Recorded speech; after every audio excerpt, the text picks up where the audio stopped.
মিচিং জাতিৰ হৈ প্ৰত্যেকজন মিচিং মানুহৰ হৈ আৰু মিচিং জাতীয় সংগঠনৰ সমূহৰ হৈ মোৰ মুখ্যমন্ত্ৰী ডাঙৰীয়াক একদম অন্তৰৰ ভিতৰৰ পৰা ধন্যবাদ জ্ঞাপন কৰিছোঁ, আন্তৰিকতাৰে ধন্যবাদ জ্ঞাপন কৰিছোঁ, কৃতজ্ঞতা প্ৰকাশ কৰিছোঁ।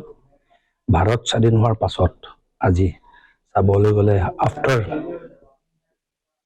79 years আগত কোনো চৰকাৰে আমাৰ আলি আই লৃগাং উৎসৱটোক গুৰুত্ব দিয়া নাছিলে।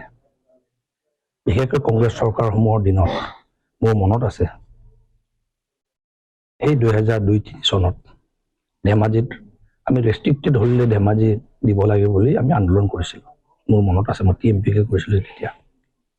লখিমপুৰৰ মোৰ মনত আছে, লখিমপুৰ জিলাত আমাক ৰেষ্ট্ৰিক্টেড হলিডে লাগে বুলি সেই কংগ্ৰেছ চৰকাৰ দিনত আমি আন্দোলন কৰা মনত আছে।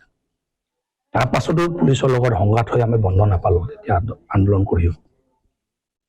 যেতিয়া উপলুঙা কৰিছিলে নাচ গান কৰিবলৈ কিহৰ বন্ধ লাগে বুলি।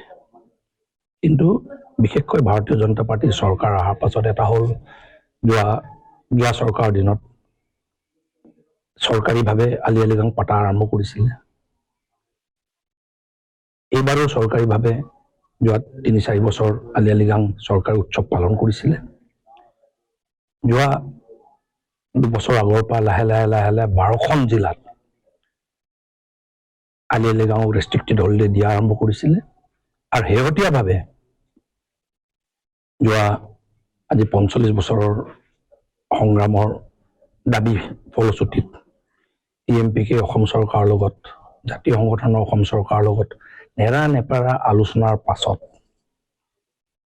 অসম চৰকাৰে কেবিনেটে আলি আই লৃগাঙক ৰাজ্যিক বন্ধৰ স্বীকৃতি দিছে। তাৰ কাৰণে মিচিং জাতি আমি কৃতজ্ঞ মাননীয় মুখ্যমন্ত্ৰী ডক্টৰ হিমন্ত বিশ্ব শৰ্মাৰ প্ৰতি।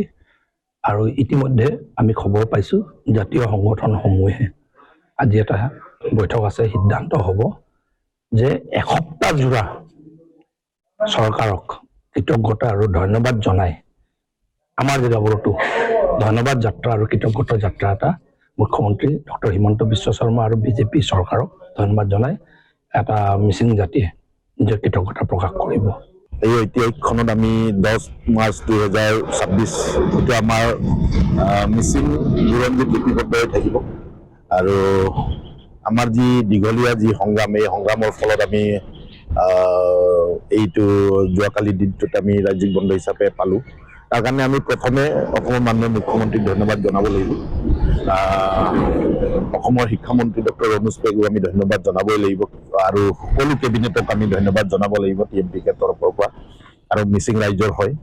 লগতে এই বিষয়টোক আজি 2006ৰ পৰা আমিতো TMPকে মিমা কাবাং হিচাপে জাতীয় সংগঠন হিচাপে আজি সুদীৰ্ঘ দিন আমি এই আন্দোলনটোক অব্যাহত ৰাখিছোঁ।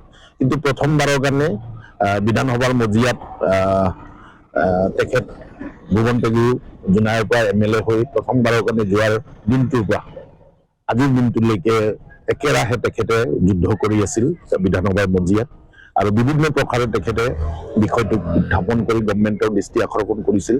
আমি যেনেকৈ ৰাজপথত আকৰ্ষণ কৰিছিলোঁ, দৃষ্টি আকৰ্ষণ কৰিছিলোঁ, তেনেকৈ বিধানসভাৰ মজিয়াত বিশেষ ভূমিকা লোৱা আমাৰ ভুৱন পেগু ডাঙৰীয়াকো আমি ধন্যবাদ জনাব লাগিব। আৰু আমি এই চেগতে অসম চৰকাৰৰ সকলো কেবিনেটৰ মন্ত্ৰীবৰ্গক আৰু অসমৰ মাননীয় মুখ্যমন্ত্ৰীক ধন্যবাদ জনাইছোঁ।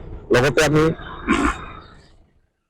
TMPকে লগত যিসকল জাতীয় সংগঠনে TMPকে MMK মিমা কাবাং, দুৰ্বি কাবাং, আগম কাবাং, বানে কাবাং, লগতে আমাৰ যিমানবোৰ জ্যেষ্ঠ নাগৰিক আছে, জ্যেষ্ঠ সমাজ আছে, আমাৰ গুৱাহাটী কাবাঙৰ পৰা ডিব্ৰুগড় কাবাং, মিচিং কাবাং, লখিমপুৰ মিচিং কাবাং আৰু যোৰহাট মিচিং কাবাং, আমাৰ তেজপুৰ মিচিং কাবাং আৰু আমাৰ বিভিন্ন স্থানত যেনে ধৰক আমাৰ নতুন প্ৰজন্ম ইউনিভাৰ্চিটিত থকা আমাৰ ছাত্ৰ ছাত্ৰীসকল, আমাৰ কলেজ মহাবিদ্যালয় বিদ্যালয়সমূহত থকা ছাত্ৰ ছাত্ৰীসকল, বাহিৰত আমাৰ যিসকল ল'ৰা ছোৱালীয়ে আজি 11খন জিলাৰ বাহিৰতো যিসকল ল'ৰা ছোৱালীয়ে আজি চাকৰি বাকৰিত কাম কাজ কৰি চাকৰিত নিয়োজিত হৈ আছে বা অন্যান্য কামত যিসকলে আছে আৰু এই সকলৰ যি সহযোগিতা, সেই সহযোগিতাৰ ফলত আমি আজি এই ৰাজ্যিক বন্ধ আমি পাইছোঁ।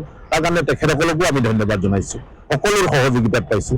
এইটো কোনোবা ক'ব বিচাৰিব যে এইটো আমাৰ ক্ৰেডিটত আমাকৰ ক্ৰেডিট নহয়, আমি নেতৃত্ব লৈছিলোঁ TMPকে, আমি মাত্ৰ নেতৃত্বকাৰী। কিন্তু এই বন্ধ মিচিং ৰেঙামৰ ৰাইজৰ, আৰু সেই মিচিং ৰেঙাম বা ৰাইজৰ ভিতৰতে সকলোবোৰ মই যিবোৰৰ নাম ক'লোঁ, জ্যেষ্ঠ সমাজ, নতুন প্ৰজন্মই সকলোবোৰ সেই মিচিং সমাজৰ ভিতৰতে পৰে। তথাপিতো মই তেখেতসকলৰ নাম অনুকীয়াই মেলি তেখেতসকলৰ নাম মই আপোনালোকৰ আগত মেনশ্যন কৰিছোঁ, কাৰণ এইকাৰণেই যে তেখেতসকলৰ সহযোগিতা মোৰ কাৰণে বহুত জৰুৰী আছিল। আৰু তেখেতসকলে সময়ে আমাক মনত পেলাই দিয়াৰ কাৰণে আমিও এই গোটেই বিষয়বস্তুটোক এটা সংকল্প লৈ মেলি আগবাঢ়িছিলোঁ। তাৰ কাৰণে তেখেতসকলকো আমি ধন্যবাদ জনাইছোঁ। আৰু মিচিং ৰাইজক মই শুভেচ্ছা জ্ঞাপন কৰিছোঁ। এই অতদিনীয়া যি সংগ্ৰাম আছিল, এই সংগ্ৰামৰ ফলত আমি তাক আজৰি আনিব পাৰিছোঁ। যিকোনো খবৰৰ বাবে যোগাযোগ কৰক আমাৰ এই নম্বৰত 9181 307 2221।